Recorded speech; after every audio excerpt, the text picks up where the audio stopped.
Welcome back, everyone. We got another hard reset for you today. We are going to do the T-Mobile REVVL75G. If you have one of these and it has a pattern or a password and you forgot what it is, I'll show you how to do a hard reset so you can delete that.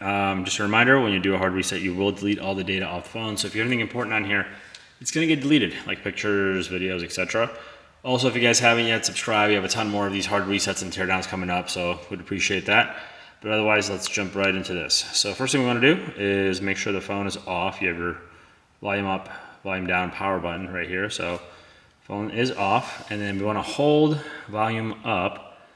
And while we're doing that, we want to plug in your charger. I have this plugged into a wall. You could probably do it plugged into a computer as well too. But let's do this. So hold volume up and plug it in.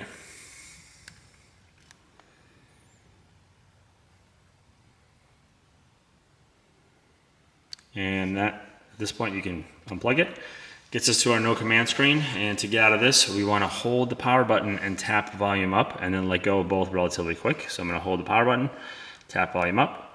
The main reason you want to let go relatively fast is because you don't want it to accidentally catch the reboot system now, and then you basically have to start the whole process over again. So what we want to do is use the volume buttons to scroll, power button to select, and we want to scroll down to wipe data factory reset, hit the power button, scroll one more time down to confirm, hit the power button again. Now it's deleting, now it's done. And from here we can either reboot or power off. In this case, I'm just going to power it off. If you do reboot, it just loads to the welcome screen, and then you can set it up as it was how you got when it was new. But that is how we do a hard reset on a T-Mobile REVVL75G.